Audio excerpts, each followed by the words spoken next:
Ahora el hermano pregunta cuál es el don de lenguas. Vamos entonces a ver esta parte. En 1 Corintios 12, 13 y 14 están estas enseñanzas, pero usted tiene que estudiar los 3 capítulos. Lo que pasa es que muchas personas cogen un pedacito de la Biblia, 2 o 3 versículos, y hacen un sermón, hacen una montaña, y no toman en cuenta lo que dice antes ni lo que dice después. 1 Corintios 12 están los 9 dones del Espíritu. Allí se enumeran los dones y se clasifican los dones en 3 grupos. Dones de revelación para conocimiento, que son palabra de sabiduría, palabra de ciencia y discernimiento de espíritus. Dice que allí hay ministerios. Vamos a mirarlo como dice.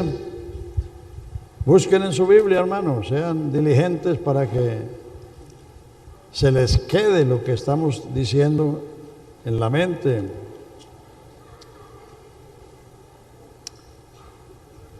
Versículo 4. Ahora bien, hay diversidad de dones, pero el Señor es el mismo.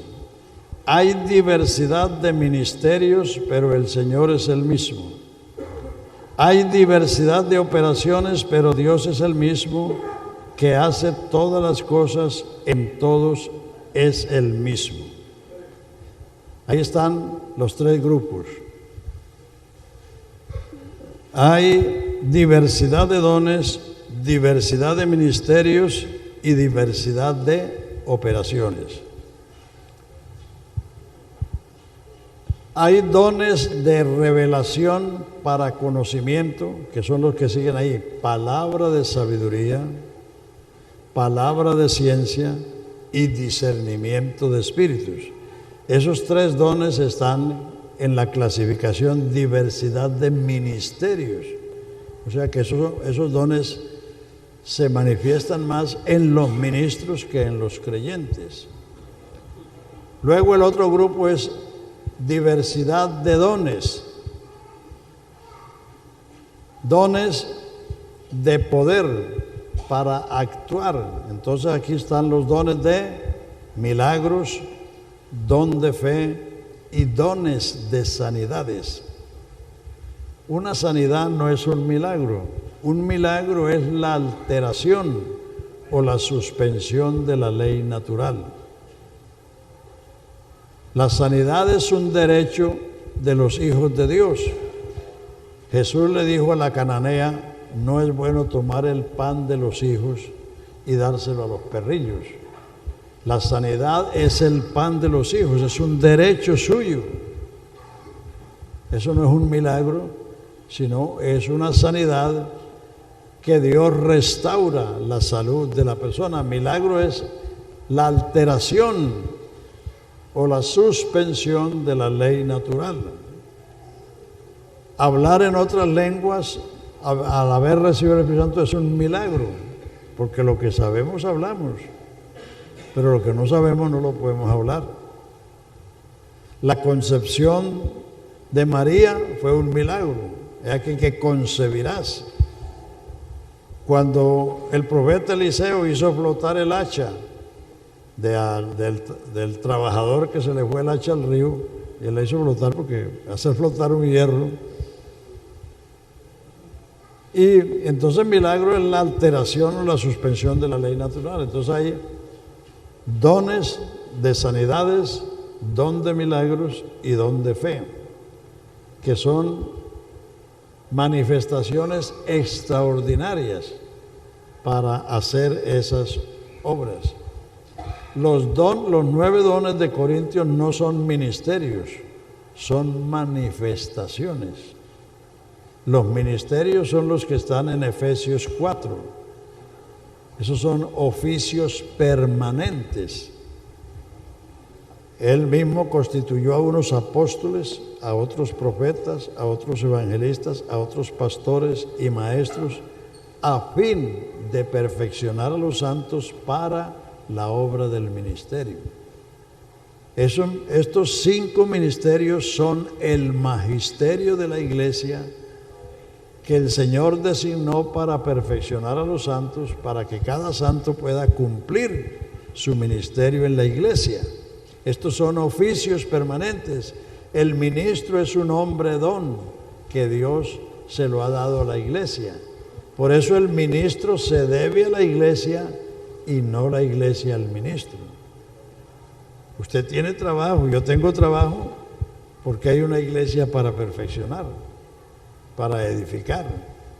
Y hay gente que todavía no han sido añadidos a la iglesia. Entonces nosotros nos debemos a la iglesia y no la iglesia a nosotros. Esos son oficios permanentes. Los 9 dones de 1 de Corintios son manifestaciones.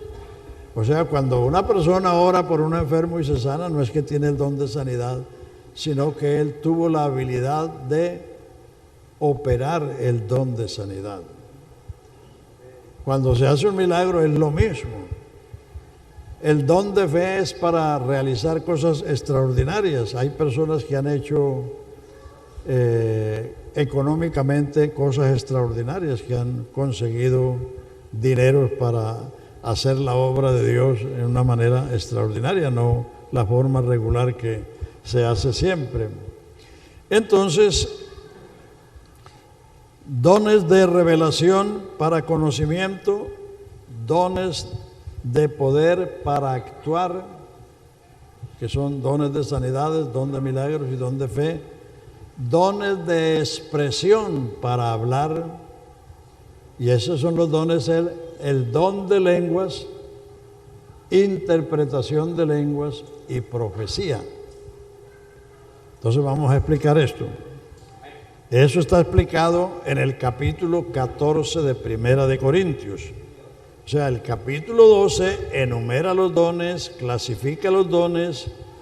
El capítulo 13 recomienda el amor como lo que debe motivar el anhelo de tener los dones y de operar los dones. O sea, que los dones no son para exhibición ni para vanagloria, sino que el amor debe ser la motivación para anhelar recibir los dones y operar los dones. Entonces, hay 3 clases de lenguas. Las de los hechos eran otros idiomas. Cuando una persona recibe el Espíritu Santo hablando en otros idiomas, esos eran idiomas conocidos. Por eso en el día de Pentecostés, todos los visitantes que provenían de Europa y de África y del mismo continente asiático estaban maravillados diciendo: ¿cómo siendo estos galileos hablan en la lengua en que nosotros hemos nacido las maravillas de Dios? Porque ellos estaban entendiendo lo que ellos decían. Lo mismo pasó en la casa de Cornelio. Los hermanos de la circuncisión que fueron con Pedro a Cesarea, a la casa de Cornelio, dice, se espantaron, diciendo: de manera que sobre los gentiles también ha derramado Dios el Espíritu Santo, porque los oían que hablaban en lenguas y magnificaban a Dios. Estaban entendiendo lo que ellos decían. Entonces el capítulo 14 comienza diciendo: seguid el amor y procurad los dones espirituales, pero sobre todo que profeticéis. Porque el que habla en lenguas no habla a los hombres. Porque el que habla en lenguas no habla a los hombres, porque nadie le entiende, aunque por el Espíritu hable misterios. Esas lenguas no son las mismas de los hechos. porque los de los hechos eran otros idiomas que la gente, los que conocía esos idiomas, entendían lo que estaban diciendo. Estas lenguas son lenguas de intercesión y de adoración. De estas lenguas habla Pablo en Romanos 8:26. ¿Qué hemos de pedir como conviene? No lo sabemos, porque el Espíritu ayuda a nuestra debilidad, porque intercede por nosotros con gemidos indecibles, porque conoce la voluntad de Dios y la necesidad de los santos. Estas lenguas las habla el que ha recibido el Espíritu Santo, porque son lenguas para interceder o para adorar a Dios. Entonces, cuando una persona se está hablando en lenguas, déjelo que hable en lenguas, pero eso no es para hacer ruido. Dice, el que habla en lenguas a sí mismo se edifica. O sea, tiene tres funciones: edificación propia, intercesión y adoración. Por eso dice la palabra de Dios, orando en el Espíritu, con toda súplica, intercediendo por los santos. Cuando usted está orando en el Espíritu y habla en lenguas, pues habla en lenguas. Pues está edificando a sí mismo o está intercediendo por una situación que usted no conoce, pero el Espíritu está usando su instrumentalidad para lograr eso, o estás adorando a Dios. Hay algunos que han cantado en lenguas. Entonces, esas son lenguas de adoración, intercesión y edificación propia. Ninguna de las dos es el don de lenguas. La primera es la señal y esta es para lo que acabo de decir: edificación propia, intercesión y adoración. Luego en el verso 22 habla del don de lenguas. El verso 22, mírenlo: el que habla en lenguas,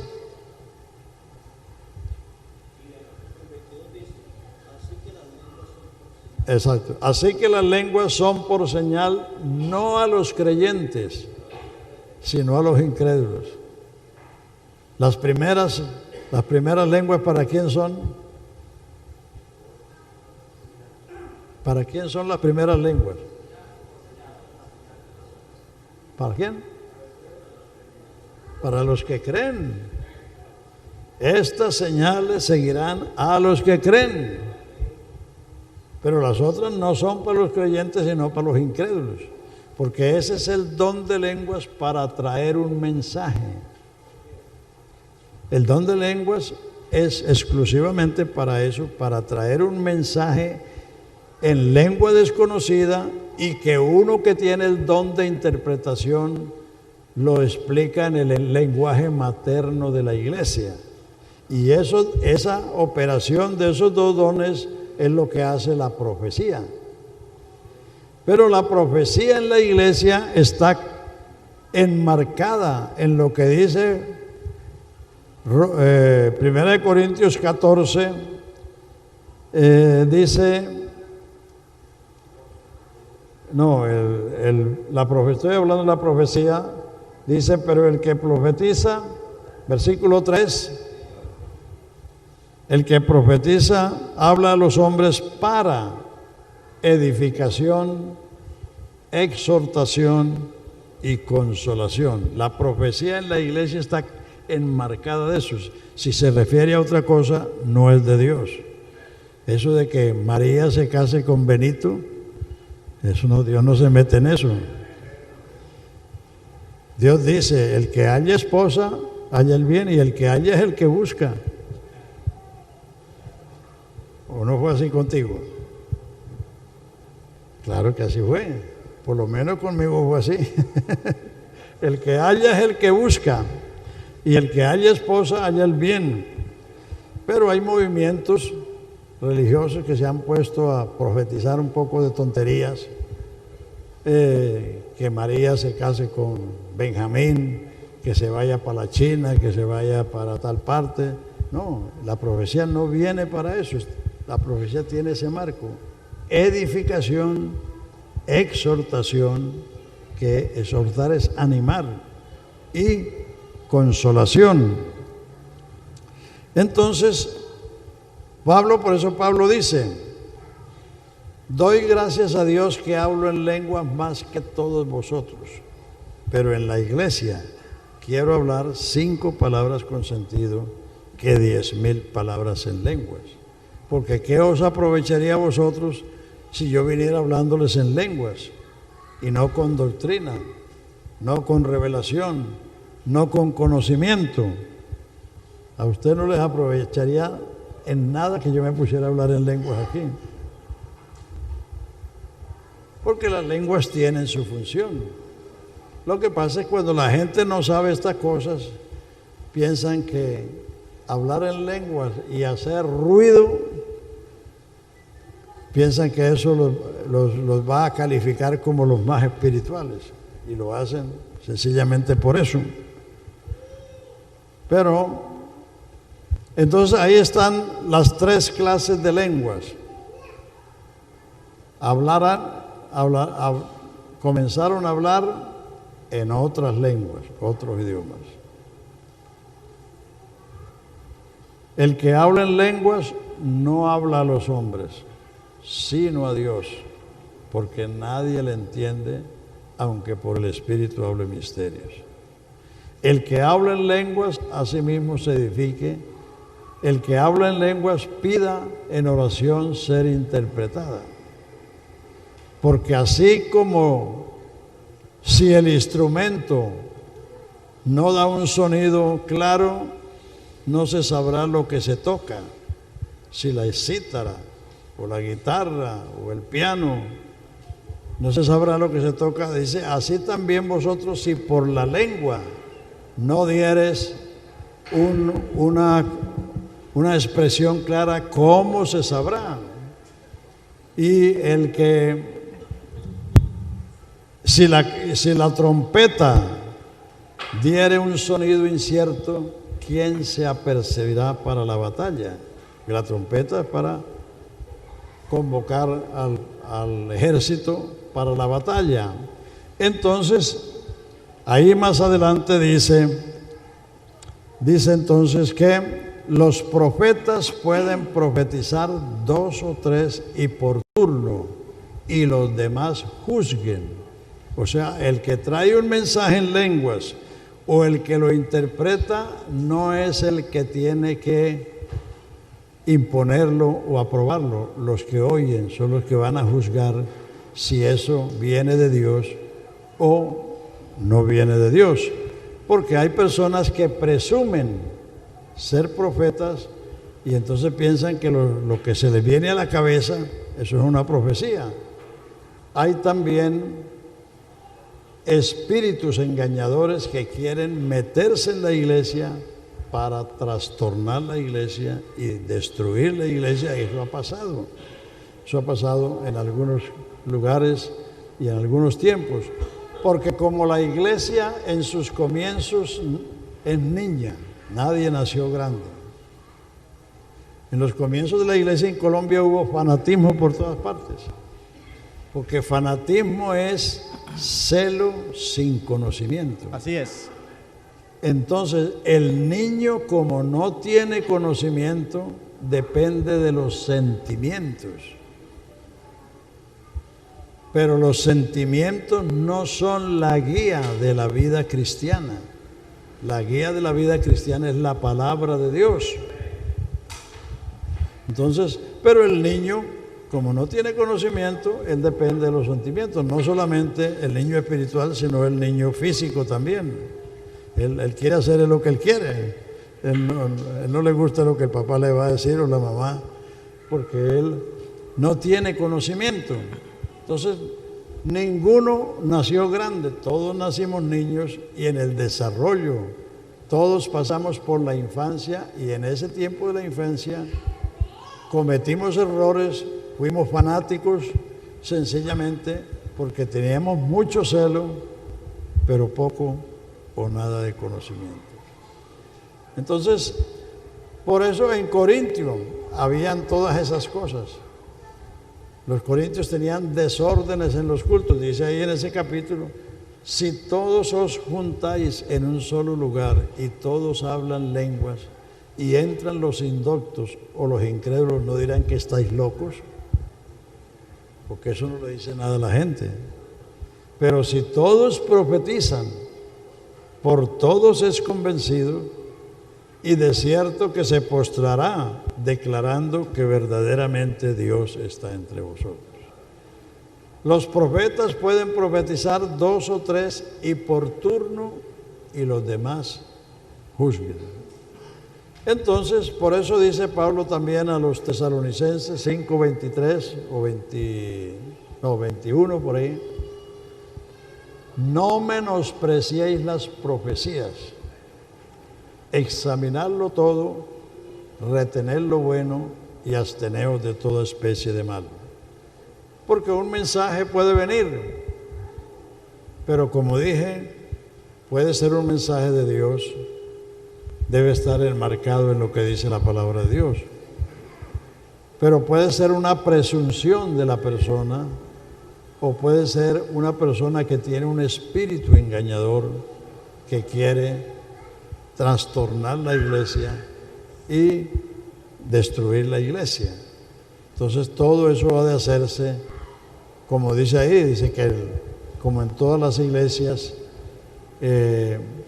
hay un orden, entonces que todo se haga decentemente y con orden. Entonces ahí están las tres funciones de las lenguas, pero las segundas no las puede hablar si no ha recibido las primeras. Entonces ahí en los capítulos 12, 13, 14 está el funcionamiento de los dones. En el 12 está la enumeración y la clasificación. En el 13, el amor como que debe motivar el anhelo de los dones y el uso de los dones. Y el 14 está el funcionamiento de los dones en el culto. ¿Qué hay pues, hermanos, cuando os reunís? El uno tiene salmo, el otro tiene doctrina, el otro tiene lengua, el otro tiene revelación, el otro tiene interpretación. Hágase todo para edificación. Ahí está el orden completico. Entonces, tenemos ahí el funcionamiento de las lenguas.